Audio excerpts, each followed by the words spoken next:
السلام علیکم ورحمۃ اللہ وبرکاتہ۔ محترم حضرات و خواتین، اپنے دین و دنیا دونوں سے باخبر رہیں۔ آج بروز اتوار قمری اور ہجری کیلنڈر 1442 کے مطابق محرم الحرام کی تاریخ 12 ہے اور شمسی کیلنڈر 2021 کے مطابق اگست کی تاریخ 22 ہے، 20 پر 2 ہے۔ ان الصلاة كانت على المؤمنين كتابا موقوتا۔ بے شک نماز کا مومنوں پر اوقات مقررہ میں ادا کرنا فرض ہے۔ تو چلیے ہم نمازوں کا اہتمام شروع کریں اور اگلی 5 نمازوں کے اوقات نوٹ کر لیں۔ شہر کڑپا میں آج فجر کا ابتدائی وقت 4:49 ہے، 4:40 ہے۔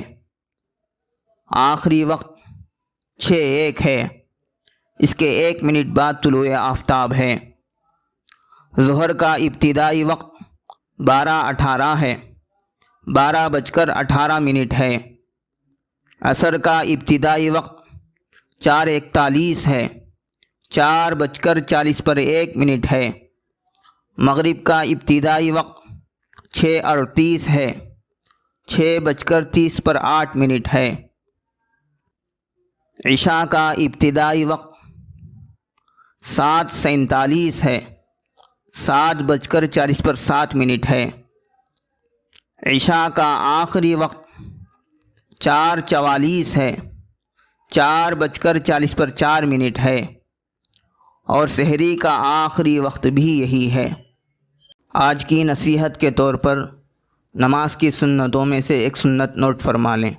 قیام میں ناف کے نیچے ہاتھ باندھنا ہے۔ قیام میں ناف کے نیچے ہاتھ باندھنا سنت ہے۔ آخر میں نوٹ فرما لیں کہ 5 وقتہ نمازوں کے یہ اوقات 3 دن اتوار پیر منگل کے لیے ہیں۔ من جانب دفتر محکمہ شرعیہ اسلامیہ، مسجد فاطمۃ الزہرا، محل نقاش، کڑپا، آندھرا پردیش۔ بسم اللہ الذی لا یضر مع اسمہ شیء فی الارض ولا فی السماء وہو السمیع العلیم۔ عزیز مکرم، ابو داؤد شریف کی روایت میں ہے، حضرت نبی کریم صلی اللہ علیہ وسلم فرماتے ہیں، جو شخص صبح سویرے یا رات کے وقت یہ دعا 3 مرتبہ پڑھا کرے تو اس کو کوئی چیز تکلیف نہیں دے گی۔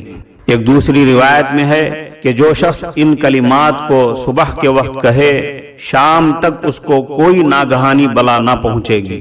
اگر شام کو کہے تو صبح تک کوئی مصیبت نہ پہنچے گی۔ اب آپ اس کو دھیرے دھیرے پڑھتے جائیں۔ بسم اللہ الذی لا یضر مع اسمہ شیء فی الارض ولا فی السماء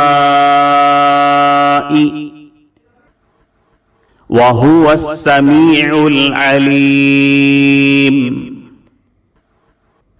اس کا ترجمہ ہے، اس اللہ کے نام سے صبح یا شام کی جا رہی ہے جس کے نام کی وجہ سے کوئی چیز آسمانوں میں اور زمین میں تکلیف نہیں دے سکتی۔ وہ اللہ خوب سننے والا ہے اور خوب جاننے والا ہے۔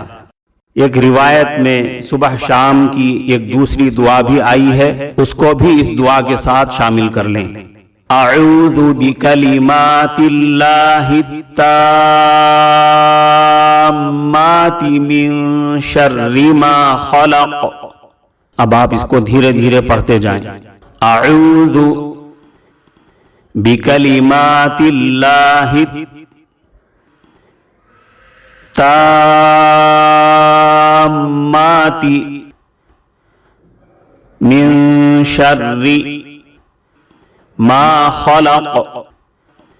اس کا ترجمہ ہے، میں اللہ کے پورے کلمات کے ساتھ پناہ چاہتا ہوں ہر اس چیز کی برائی اور شر سے جو اس نے پیدا کیا۔ عزیز مکرم، صبح شام یہ دعا پڑھتے رہیں اور اپنے بچوں کو بھی پڑھاتے رہیں تاکہ آپ اور آپ کے تمام افراد خانہ ہر قسم کی تکلیف اور ہر قسم کے حادثے اور بلا سے بچتے رہیں۔